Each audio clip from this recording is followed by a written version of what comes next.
The Agenda with Steve Paikin is made possible through generous philanthropic contributions from viewers like you. Thank you for supporting TVO's journalism.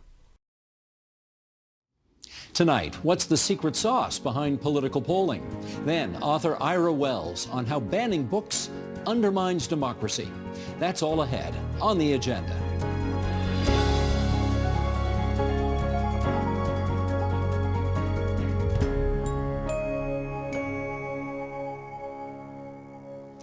During any election campaign, we are bombarded with polling data on the horse race numbers and what issues are resonating with the public. But are all the numbers trustworthy? What happens when the pollsters get it wrong? And just how do they get those numbers in the first place? Joining us now to help demystify the art of political polling, we welcome, in the nation's capital, David Coletto, founder and CEO of Abacus Data. He's also an adjunct professor of political management at Carleton University. And with us here in our studio, Aaron Kelly, CEO and co-founder of Advanced Symbolics, Inc. David Valentin, principal at Liaison Strategies, and Clifton Vanderlinden, associate professor of political science at McMaster University and founder and CEO of VoxPop Labs. And it's great to have you three here in our studio in Toronto. David Coletto, great to have you on the line from the nation's capital as well. Cliff, I want to start with you first because your lab has developed something called The Signal, which you are in partnership with the Toronto Star on during this election campaign. What does The Signal do? So The Signal is a poll of polls. So in the same way that pollsters will go out and sample public opinion, we go out and sample the polls. And we have a series of algorithms that look to find patterns that different pollsters have exhibited across time so that we can do algorithmic adjustments to those patterns to try to use that polling data to accurately forecast election outcomes. Let me see if I can get you sued here. Which pollsters are more reliable than others? Well, our weights, what we call a house bias, is algorithmically determined. So we are not manually assigning weights or classifications or grades, if you will, to the different pollsters. This is done through a Bayesian hierarchical model. Through a what? It's a model that takes all the polls going back to 2006 and looks at how well different polling firms have forecast different elections. It looks at their sampling methodologies and how they've changed over time. And it uses all of that data to try and create an aggregate sense of what the election outcome might be based on the historical patterns of different polling firms. Gotcha. Okay, let us look at, Sheldon, you want to bring this graphic up? Here are four leading pollsters and some of the numbers that they have. This is the latest federal polling. I think this is as of this morning for the election campaign. Here's David Coletto's group off the top, Abacus, which has essentially got the race tied, 39-39 between Liberals and Conservatives. NDP at 11, of course. We won't go into the smaller parties for now. Liaison, that's Valentin's group over here. He's got 45-39, Liberals over Conservatives. Polly, that's Aaron Kelly's artificial intelligence algorithm, 39-36, so Liberals up 3. And then The Signal has got 42-40.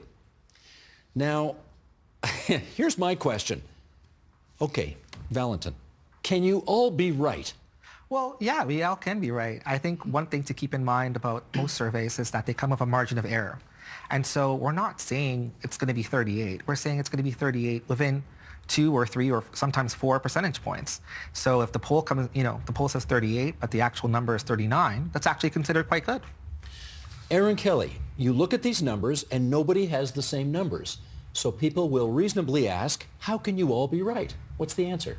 It's just like David said. It's your, I can give you an example of how we create the Please. data to illustrate why sometimes you're going to have margins of error. So in our case, what Polly is doing, she's doing a randomized controlled representative sample of the population from social media.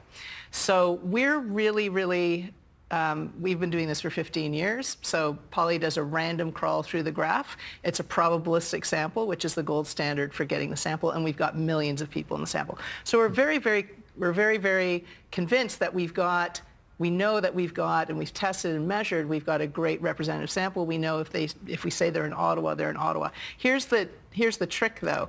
The ridings are different from the cities, right? So it's very easy for us or for Polly to determine that you live in Toronto and that David Coletto lives in Ottawa, even neighborhoods we can get down to.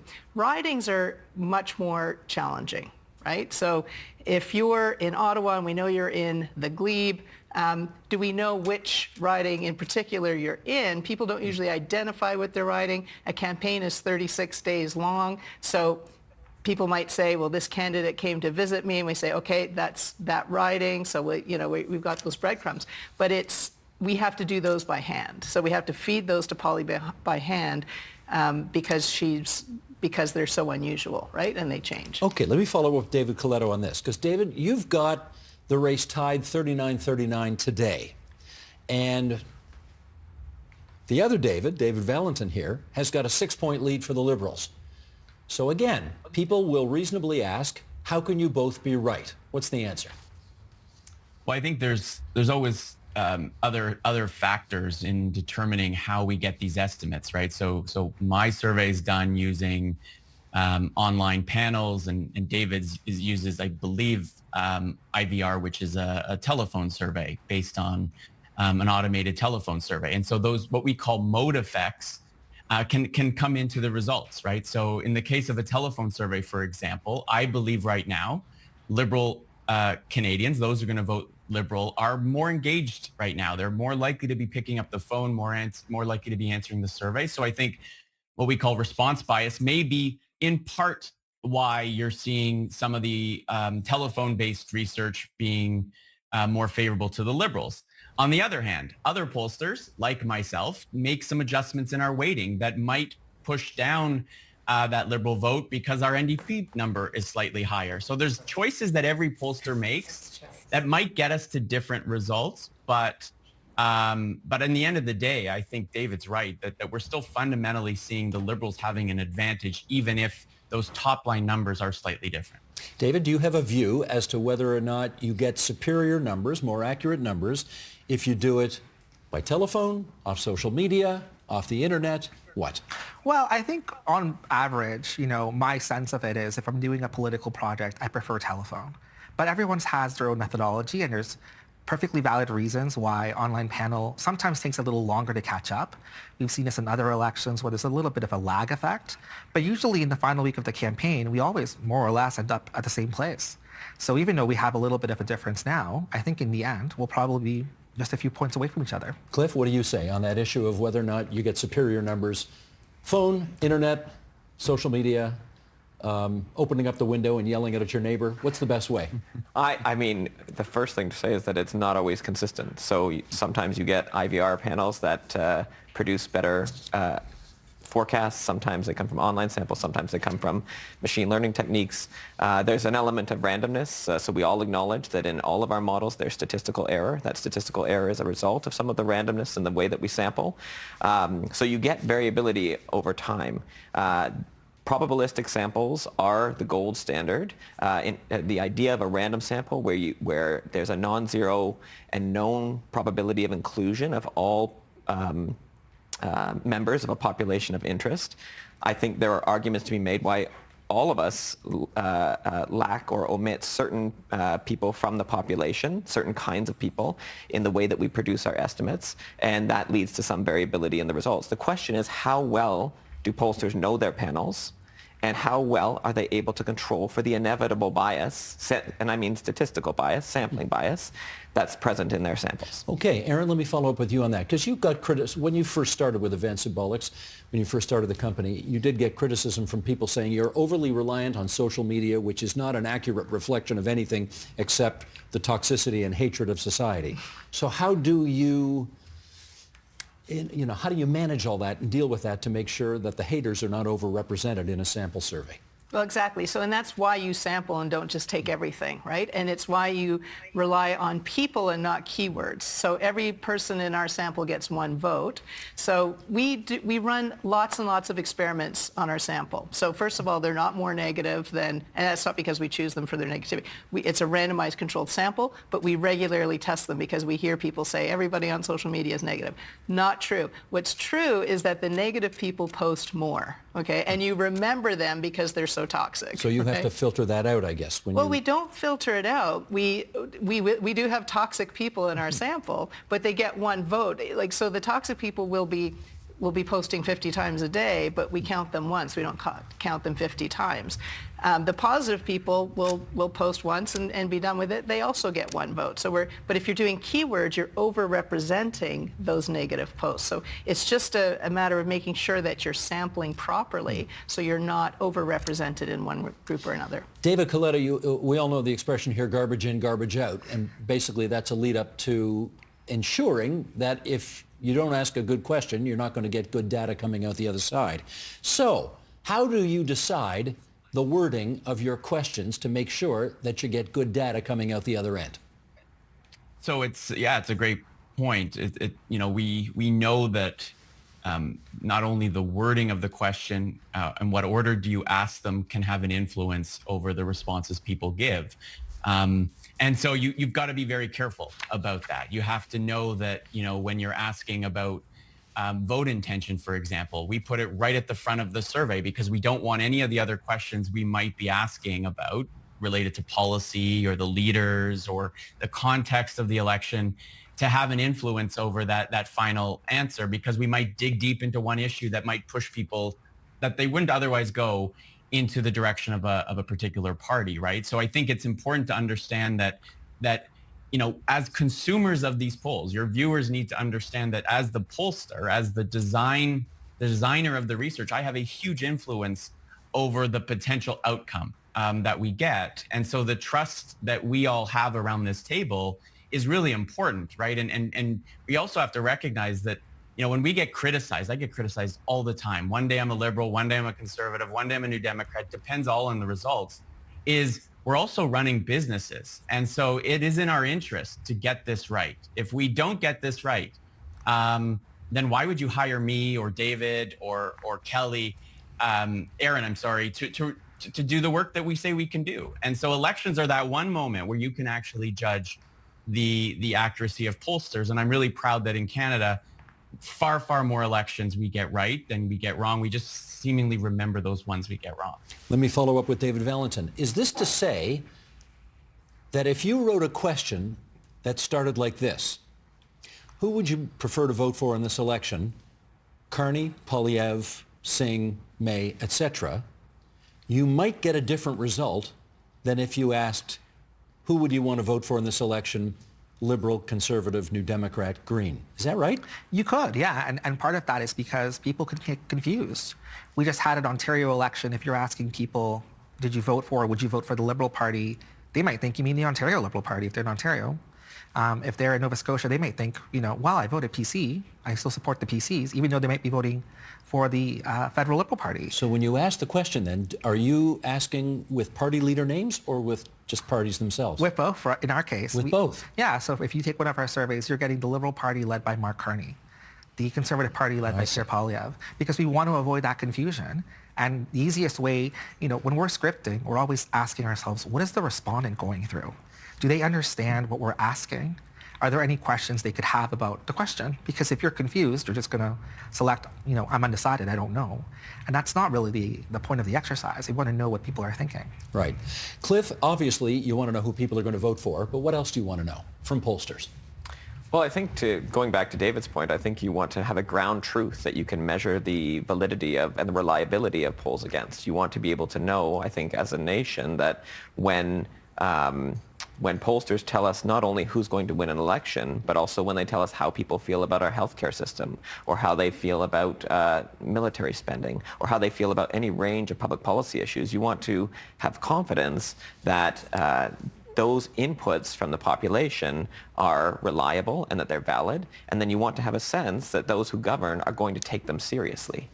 Aaron, I want to pick up on this, who's going to win, because there are people already who are saying, what are we, 2 weeks into this election campaign with 20 days still to go? There are people already saying, oh, well, I know who's going to win. Is there any poll that can tell you 3 weeks ahead of time how it's going to turn out? It depends on the election, but I don't think this is that election. So we still. What does that mean? You saw the numbers, they're pretty close. There are times, like in the Ontario election, we had it pretty early that Doug Ford was going to win that election. There was no movement in the polls throughout that rip period. That right. Nothing significant that would tilt the election away from a Doug Ford majority. So you could predict 3 weeks to go, yes, Doug Ford's going to win. Yes. We are not there yet with this one. I think we definitely need to see the debate and any effect that that might have, because we know that Mark Carney doesn't speak French as well as, you know, the other candidates. He doesn't have the political experience doing a debate that I think Pierre Poilievre has, so that'll be interesting to see. But there's still a little bit, when it comes to the seat count, the Liberals are quite ahead. When it's a tie, the Liberals are ahead because the seat efficiency is much better for the Liberals. They've got a more efficient So they're vote. definitely ahead, even though they look just 3 points in the popular vote. That's what we were looking at there. When you look at the seat count, the Liberals are significantly ahead. So I think that's why people are saying that, but they're not in majority territory at the moment, so at least on our count. David Coletto, I say this all the time, and I hope I'm accurate when I say it, so you tell me if I'm not. I always say when polls come out, they're an excellent indication of what people thought yesterday. They cannot tell you what people are going to do a month from now. Now, that is true, isn't it? Well, it is. It's absolutely true. But you can look at other numbers beyond the horse race and try to anticipate what has to change in order for the Conservatives to win this election or for the Liberals to consolidate it, right? And so I always say, like, as much as when we put out a horse race poll, more people focus on that, I'm more interested in what's below that horse race, right? That we know that more Canadians are interested in this election than they were in the last two. We know that Mark Carney has a net favorable rating that any political leader in any part of the world would like right now. And then the question is, so what does that mean? And so, Steve, it's not that the poll that I take last week can predict 2 weeks from now, but it does tell us, you know, both what is the strategies that these parties are doing, how Canadians are feeling about these choices, and therefore, if these don't change, which is why I would say today Mark Carney's the favorite to win, unless the public's views of him and their opponents and the issues change. And that's, I think, the real value of the polls, is we understand the relationship between believing one thing and then saying I'm going to intend to vote another way or a certain way. Sure, but this is where, and David Valentin, let me go to you on this, this is where it can get deliciously confusing. Because let's take the recent Ontario election. Polls always showed the public was very unhappy with the current government's record on healthcare and education. And yet Doug Ford won a third consecutive majority government in which healthcare and education were barely an issue at all during the campaign. So how are voters supposed to make sense of all that? Well, I mean, the polls also showed that Doug Ford was going to win. And I think that's what's important to keep in mind, is that we can't predict 3 weeks out, but we can predict a week out, a couple of days out. So when we get closer to election day, we'll see more surveys, and we'll be able to judge those surveys by the election results. But I think people are contradictory and complicated. You know, sometimes the NDP number will go up a point and the Liberal number will go down a point. And, you know, the idea is that those NDP voters went to the Liberals or the Liberal voters went to the NDP. But it's much more complicated. There are undecided voters who became decided. There are people who were decided who became undecided. There are Conservatives who went to the NDP. There are NDP who went to the Bloc. There are Bloc people who went to the Liberals. Movement is in all directions. It's not as simple as, you know, 1 minus 1 is equal to -2, and then a +1 here gives you an extra edge. It all flows in different directions. And I think that's one thing to keep in mind when you see the movement in the surveys. Well, again, Aaron, if I go back to the Ontario election, not all numbers are created equal, I guess. I mean, it may very well have been the case that the public was unhappy with Doug Ford's record on health and education, but they still thought it was more important that he be the guy in the chair to take on Donald Trump. And those were the numbers that ultimately were decisive at the end of the day. Fair to say? That's fair to say, and you also can only measure what you ask, right? So, I mean, as much as you say, you know, what do you care about? If there might be something they care about that you didn't ask, and it doesn't get recorded. Now, we've got a bit of an advantage in that because we're doing it online, so we can do entity detection. We can see what's important. And yes, healthcare is important, but it's much less important than the economy and me having a job and Canadian sovereignty at this moment, right? So it's not that it's not important. It's not the big ballot issue. Okay, let's talk about the media's role in all of this, because Cliff, we often hear about how media occasionally, uncritically, just vomit out all of the polling data that's out there without giving it proper context, proper reportage, whatever. What are the media's responsibilities during these writ periods? Well, I think when it comes to polling in particular, I think it's important that audiences are given proper context around polls, that movements within the margin of error are not represented as, you know, substantive shifts in public opinion. I also think that we see real effects from how media represent polls and how they speak about polls. This has an effect on the ground in how people think. So we can take the example of the 2011 Canadian federal election, which really the big story out of that election, among other stories, was the orange crush in Quebec, the surge of NDP voters. Well, many people attribute that surge to Jack Layton's appearance on Tout le monde en parle. But if you look at the time series data, you see a small increase in Quebecer support for Jack Layton after his appearance on that television show. But where you see the big surge, what we call a discontinuity in the regression analysis, a big break in that curve, is when 3 polls were released several days later. Crop, Leger, and Nanos all released a poll on the same day saying there was a shift in support for the NDP. And then you saw, after that, a huge jump in Quebecer support. Whether there are different causal mechanisms that we can attribute to this effect. It could be that Quebecers took a little bit of time to think about or contemplate their potential vote for the NDP. It could also be that when they felt that other Quebecers were warming up to the NDP, it had this affirmation effect or this validation effect. There are different explanations, but the descriptive statistics are there. The media portrayed these 3 polls as a signal that the NDP was moving ahead, and it actually amplified the NDP vote in Quebec in that election. Conventional wisdom, David Coletto, suggests that that is a very Quebec-based phenomenon, that when Quebecers see the train leaving the station, they want to get on it. Are you able to tell us the different characteristics that perhaps voters in different provinces tend to have in elections over the years?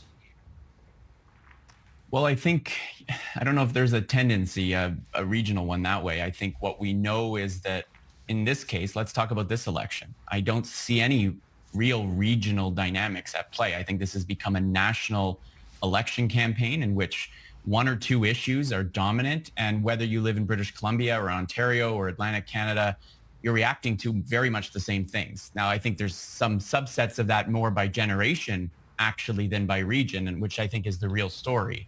And that's driven by how we get information, Steve. It's not so much where we live, but if I'm tuning into the agenda on TVO, then I'm going to probably be also watching news on other broadcast news outlets.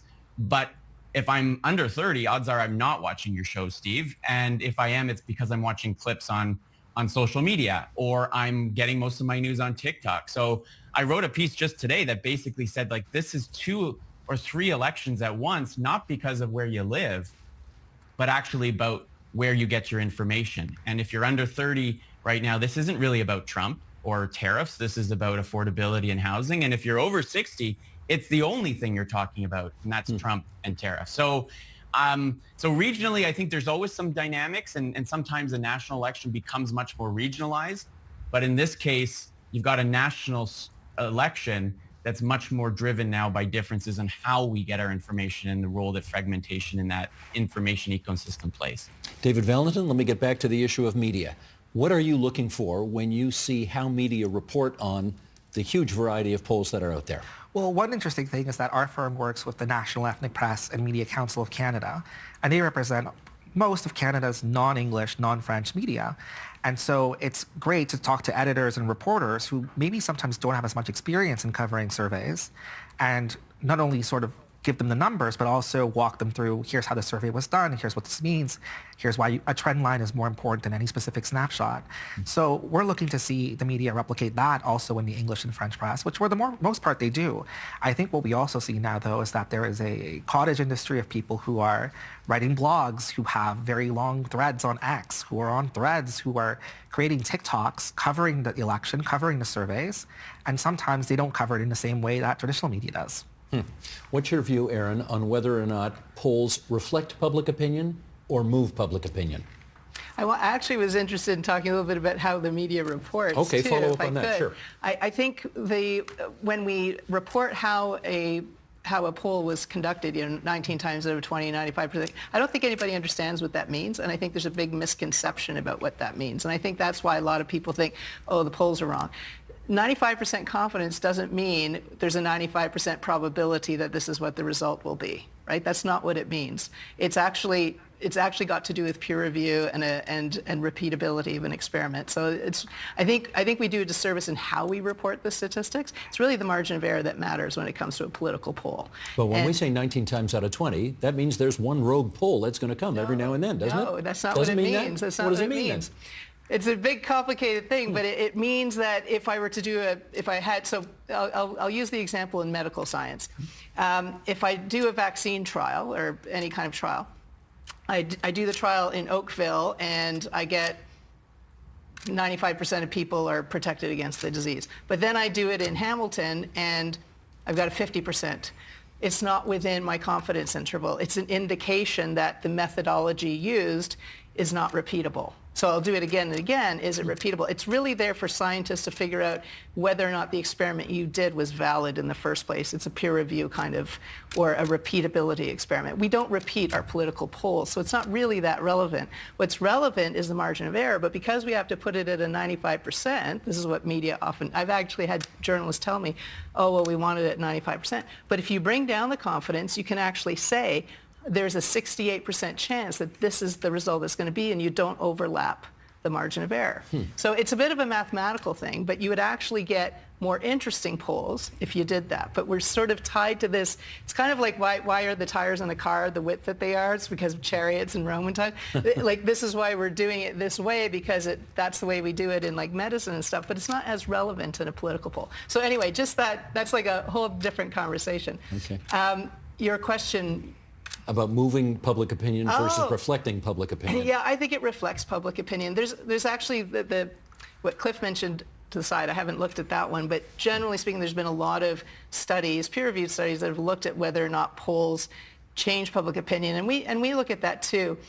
Here's the thing: people who watch political polls judiciously are probably pretty interested in politics, and they know who they're going to vote for, right? It's not the polls. Their family might influence them, but it's not the polls that's going to influence them, I don't think. And people who don't pay that much attention aren't using the polls to make their decisions. So there hasn't been evidence that, I think the polls are a reflection for the most part. What about, okay, well, I'll ask Cliff this then. If you're publishing the sort of, grand analysis of what all the pollsters are basically suggesting, how do you know that by doing that you are not encouraging people to kind of stampede over to the winner if it looks like party X is going to win the election, or conversely, stampede away from the winner because they're terrified about that particular party winning? How do you know?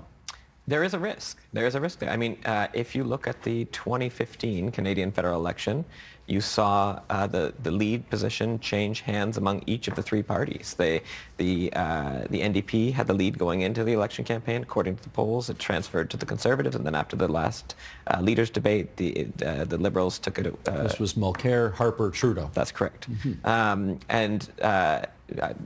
Tom Mulcair himself, after that election, attributed some of that decline in NDP vote share to polls and media coverage. So there, to the extent to which there's empirical evidence in that particular case, that's a subject for further discussion. But nevertheless, the idea that polls can influence people's vote, I think there's plenty of evidence to suggest that it is possible, and it does happen in certain cases. But it also maybe should happen in certain cases. We, in Canada, our electoral system, as you know, is a single member plurality, or first past the post system. And so sometimes people vote strategically. They vote not necessarily their first order preference, but they vote in order to ensure that they keep another party out of the win in their riding. To do that, they need credible, on-the-ground data of how the parties are performing at the riding level. And I think, as all of my colleagues have indicated, that is the hardest part of polling in Canada, is taking that swing model that happens at a national or regional level and applying it at the seat level. Let me get David Coletto on that as well. How much strategic voting, based on what you folks put out there, do you think happens during elections in Canada? I think it happens quite a bit, and I think the polls do help provide information to voters who are looking for an outcome, right? Let me use an analogy. It's like going to a restaurant, right? You've got a set menu and you ask the waiter, what's the most popular thing on this menu? And that information might cause you to pick that item that waiter mentioned, or you might say, I don't really like that. I'm going to go with what I was going to go with anyways.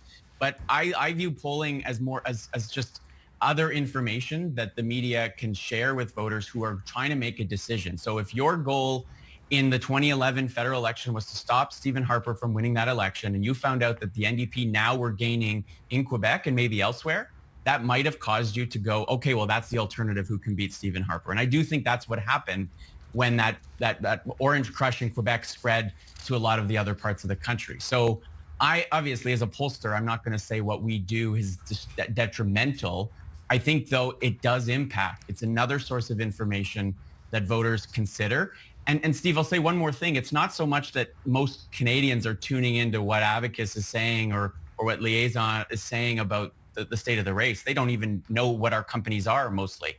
But it's the influence that the polls have on folks like you, Steve, who are reporting the story, who are making the choice that says, well, the NDP is at 8%. So I'm going to write an endless amount of stories about how in deep trouble they are, as opposed to reporting on what they are actually promising Canadians to do. And so I think in that way, there's an indirect effect on elections through the way that media cover that election, as opposed to the voters themselves knowing exactly what the polls say. Well, that is a great point, which makes the numbers that we put out there at the top of the program all the more problematic as we try to understand what narrative we in media ought to be telling.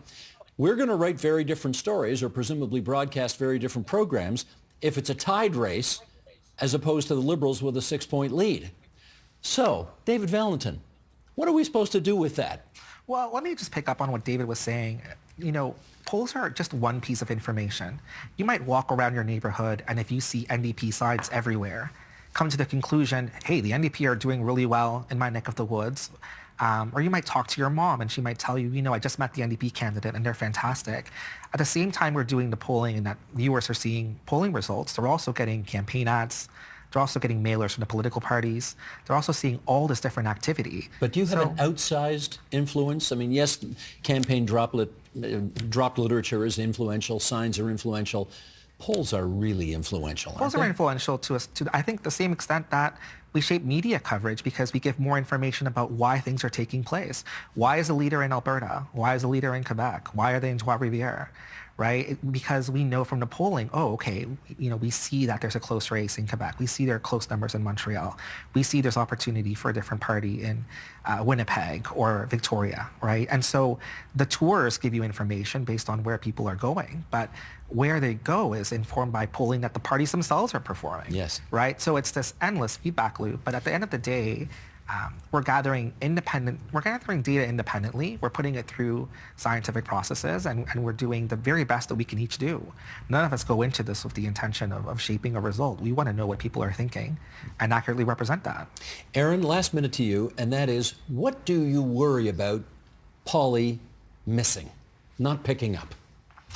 Well, here's the thing with Polly. Think of her as just got open ends, right? So we don't have an IVR where it says press 1 for Carney, press 2 for Polly. You know, so she's reading all of these conversations, and that's our science, is classifying all of these conversations. So the big part that we worry, you know, like one area of research that we have is what's the difference between political sarcasm and humor, right? Like if you post something from The Onion, you're not necessarily making a statement, but if you're posting something that is sarcastic, it could indicate that you favor one candidate over another. So figuring out those nuances, that's the hard part of what we do, because we can't just bucket people easily. Well, we do. We have to bucket open-ended statements as leaning this way or that way.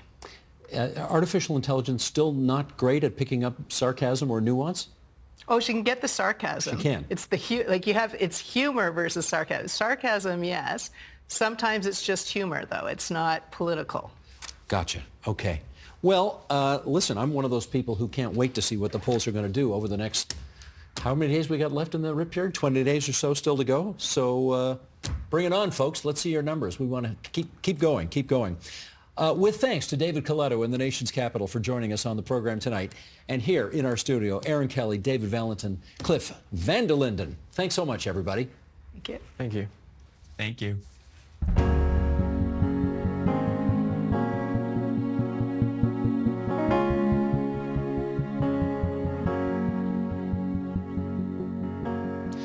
Book banning might seem like a product of a bygone era, but according to our next guest, the impulse to block books deemed harmful to children continues to this very day, and both the left and right are guilty of it. Let's welcome Ira Wells, who's the author of On Book Banning, or How the New Censorship Consensus Trivializes Art and Undermines Democracy. He's also an associate professor at Victoria University at the U of T. And Ira, it's great to have you here. It's great to be here. Okay, I got to do this right off the top. Sorry. We're going to play a little family connection here. Paul Wells, the great Paul Wells, is what to you? The great Paul Wells is my first cousin once removed, which means that his father is my father's uncle. And who's a better writer, you or him? Oh, Paul. Really? Are you kidding? Okay, that's very generous of you. Because we've had both of you on the program now, and, well, I'm reserving judgment. Let's see how you do, okay? You had a personal experience in your child's school that got you thinking about this topic of book banning. So let's lay that out to start with. Sure. So I shouldn't say I was invited. I responded to an invitation to get parents involved with an equity-based weeding process where it was just called a library audit to begin with. And we were invited to come to the library. It was a very small committee of parents, maybe about 5 of us. And we were asked to select 5 books more or less at random from the shelves and use something called the TDSB Equity Toolkit to evaluate these books. And this is a checklist of yes or no questions asking things like, does this book engage students of all identities? Are any voices silenced in this book? Does it give students a chance to respond or interrupt the status quo? We went through this process, and it very quickly became clear that to actually use this checklist with an entire library of books was going to be a lifetime of work. And at one point in this process, the principal just made a sort of offhanded comment, which I thought was a joke, saying that she wished that she could just get rid of all of the old books. And I thought she was kidding. But the next fall in Peel Region, they actually did engage in what they described as an equity-based weeding process. And the upshot of that were thousands of books that were taken off the shelves. So having gone through the process, what did you think of the whole thing? It left me alarmed. I was concerned that the people who are responsible for teaching our children how to read have an extremely instrumentalized view of literature, in a sense that it's clear that they see literature and children's books as having a very clear job, which is to affirm the identities of the children, and any book that is not affirming the identity of kids is not a part of their vision of what a library is supposed to do. That's a polite way of saying that they see literature as propaganda for their position. What alarms me about that as an English teacher and a professor of literature is that I don't believe that literature is propaganda. I don't believe that, I think there's a difference between poetry and propaganda and children's literature and propaganda, and I'd like to see those two things separate. When you heard the principal jokingly say, I'd love to take all the old books off the shelves, how did you respond to that? Well, I must say that, as I say, I thought that it was a joke. But you weren't sure it was. I wasn't sure it was. But I also realized in this moment that I didn't have a lot of arguments that I could just rattle off and make the case of why I felt that removing these books was an affront to art and to democracy.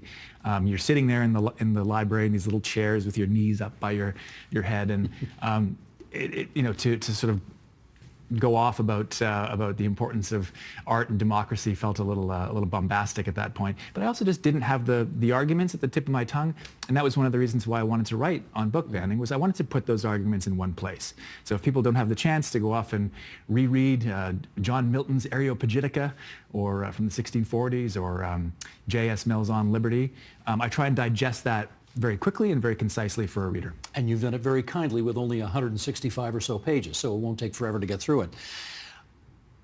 We hear stories all the time, usually from Florida or Texas or something like that, about some school board down there banning books and taking them off the shelves.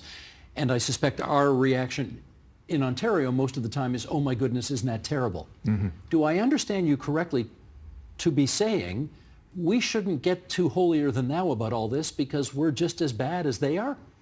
So I don't say that we're just as bad, but I say that it's the same process, and it's, let me put it this way. The parents' rights organizations, which are the groups that you're alluding to, that we hear about in places like Florida and Texas, they're associated with groups like Moms for Liberty, No Left Turn in Education, and they are particularly concerned with what they call LGBTQ indoctrination in the schools. They are invested with removing what they call child porn or indoctrination from the shelves, which is censorship. It is book banning.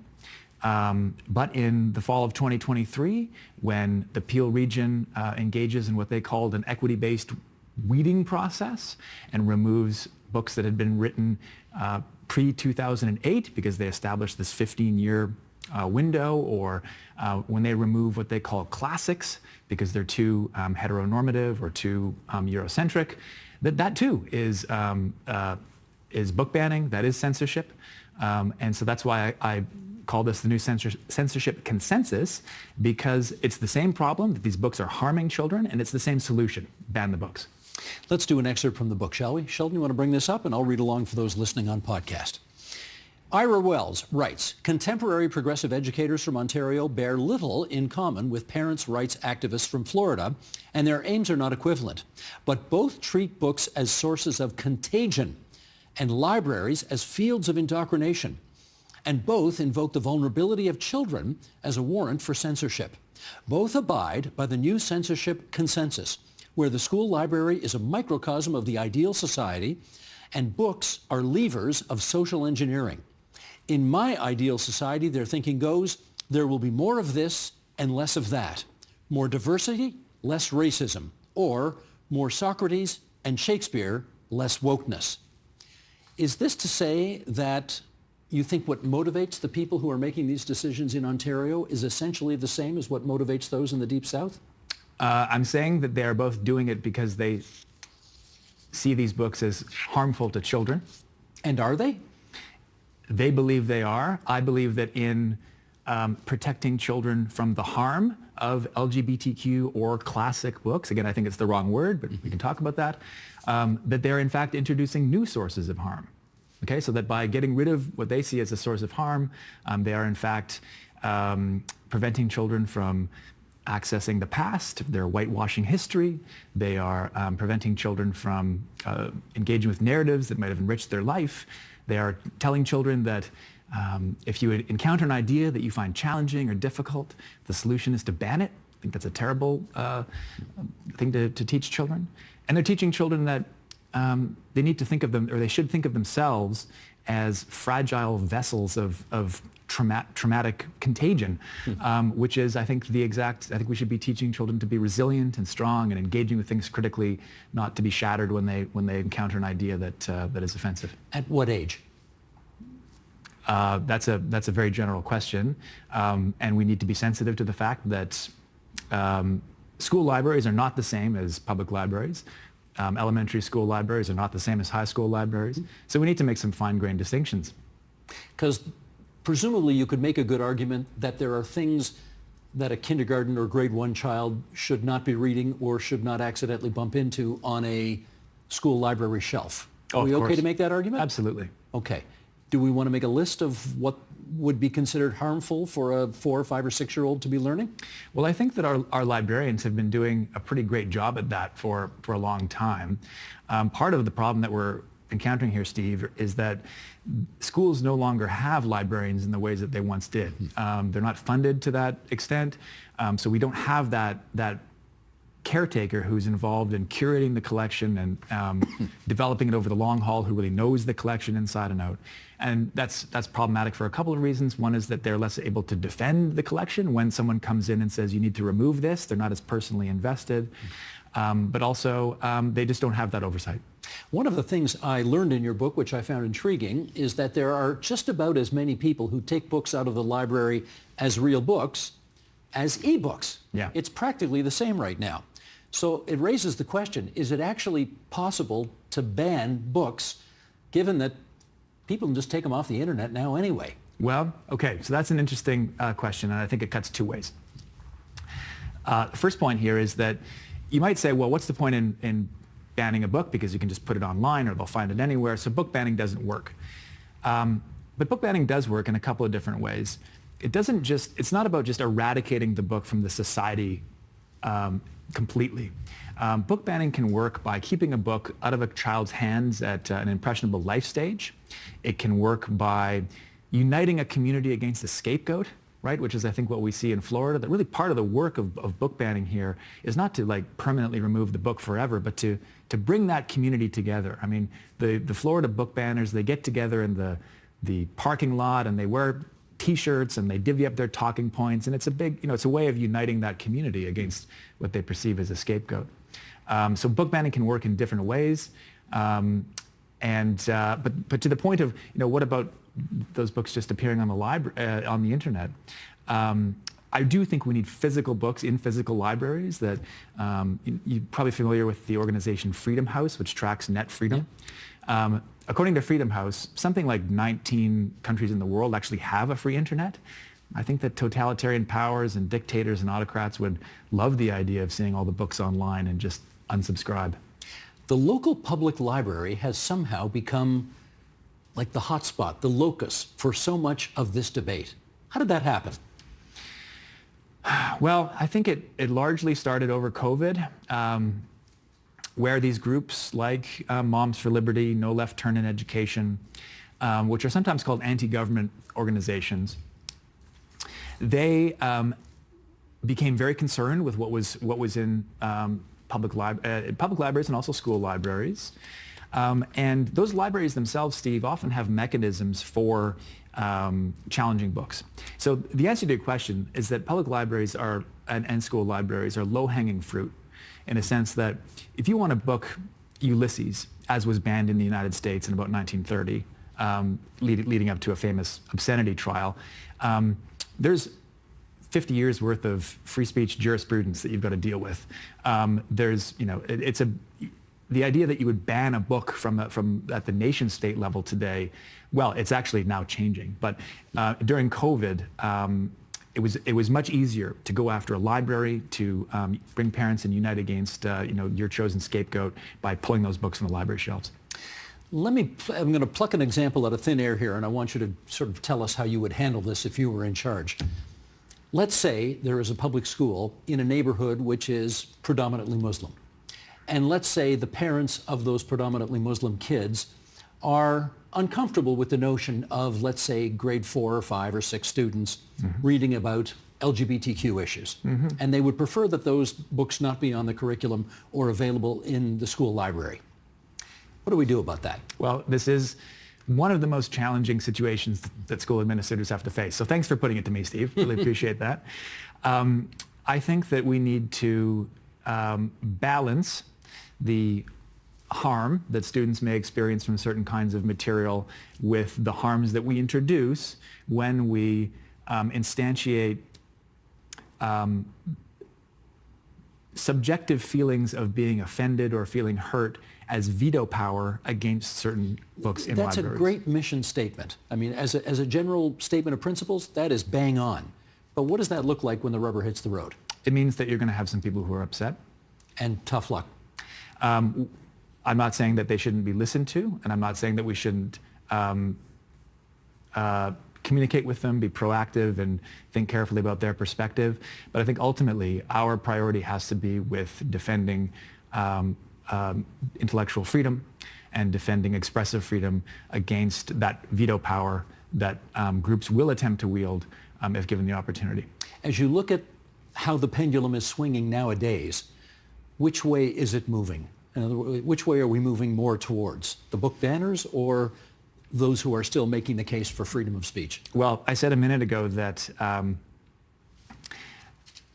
state-sponsored censorship had given way to this more parents' rights-oriented approach to censorship, and that is now changing. So at the end of January, the Department of Education, which may not be much longer for this world, issued a... This is in the States you're talking. This is in the States. Issued a statement saying that Joe Biden's book ban hoax was now officially over. And when you read the press release, what they're saying is that all these stories that you mentioned, that we talk about on book banning, that the idea that there's any books being banned here is actually just a hoax. That what they're doing is removing pornography from the library, which it should never be there. It is book banning, it is censorship, but what you're seeing is an actual, a return of that state-sponsored book banning in a way that has not dominated public discourse from the state level for 50 years. Let's do another sort of example from real life here. I know when I was a kid, Huckleberry Finn was a book that we read. And the N-word is in Huckleberry Finn. And that was a word that was not uncommon to be heard back in the 1960s and 70s when I was growing up. But you don't, I mean, today it is completely unacceptable to use that word unless you're in a rap video or something like that. Question becomes, is that book still okay to be taught in schools, or is the harm of, let's say, a young black kid feeling singled out by the use of that word a greater harm? It's a great question. You'll get a variety of perspectives on this. I used to teach Huckleberry Finn in my 19th century American Lit course at the U of T. I do not teach, I would never say the N-word aloud in class, and I don't, frankly, I don't teach Huckleberry Finn anymore. I would never say the word aloud, because as soon as you do, whatever you thought you were communicating to the students or whatever point you were trying to make gets lost, right? Because they hear that word, it sets off their alarm bells, and you can no longer teach them in a way that you were 5 minutes ago. It's not worth it. There's a lot of great literature out there. So why'd you drop it? Because there's so much more else. There's so much more to teach, and because I think that part of the job of being a professor is finding books that you can connect with your students. Now, that's a different question than should it be on the library, should we be banning it? And my argument is that no, we shouldn't be banning it, that the N-word, we need to be able to distinguish between assaultive speech when someone calls someone a name and a book that might appear in a 19th century novel. Or pardon me, a word that may appear in a 19th century novel. We need to be able to distinguish between different kinds of harm, and that is often lost in the discourse, where harming children can mean anything from PTSD-style harm to mild discomfort. When you were teaching that book, I don't know if it was ever your practice to ask the students to read excerpts of the book aloud in front of the rest of the class, but if you did, and if that word was in one of the excerpts, how did you handle it? Well, the dates may be a little off here, but I taught that book in about 2013, 2014. I taught it for a number of years, but there was one year in particular where a religious publisher issued a bowdlerized edition of Huck Finn where they replaced the N-word with the word slave. And I polled my students and I asked them, would you prefer to have Mark Twain's original version, or do you want this bowdlerized version where they remove all of the N-words and replace it with the word slave? And my students were very clear that they wanted the original. They didn't want a whitewashed version. Something has changed over the past 5 years. You think the students would make a different decision today? I suspect they would. Okay. Let's do another excerpt here. The Canadian Federation of Library Associations put out a statement on intellectual freedom last year, and here's what they had to say. Sheldon, if you would. Libraries provide a wide array of services to meet the educational and recreational needs of their users. Library users of every age have their own unique sets of values, maturity levels, and cognitive abilities. Libraries do not make assumptions or judgments about their users, nor do they impose arbitrary limitations upon access to library services. Minors, therefore, should not be restricted from accessing services on the basis of their age, and no service should be excluded on the chance that it might be accessed by minors. How well do you think, first of all, I think you probably love that statement. I approve. You approve, okay. How well are libraries living up to that statement?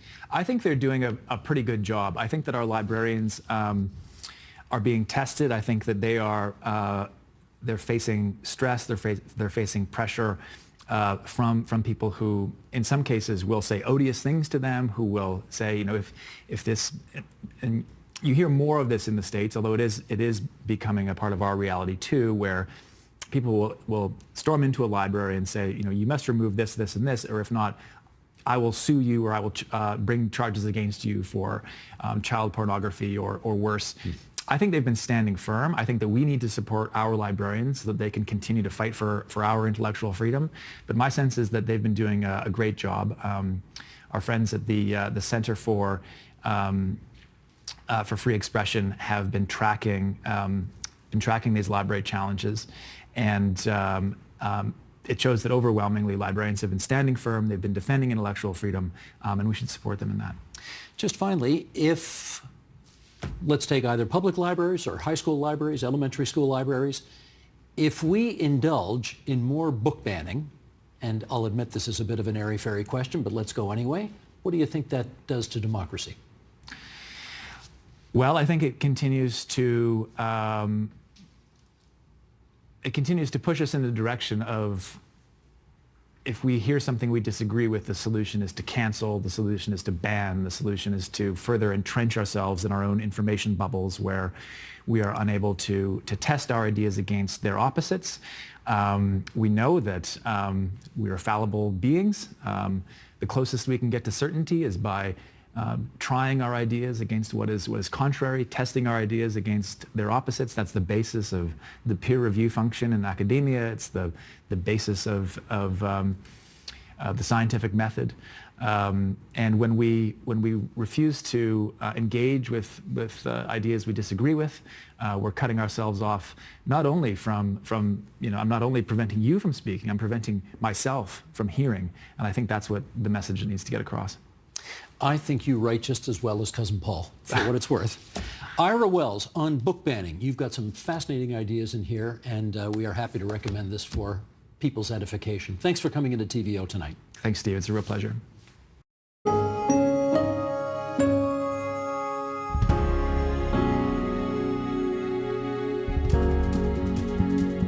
And that is the agenda for Monday, April 7th, 2025. Tomorrow on the program, are retaliatory tariffs the way to go against Donald Trump?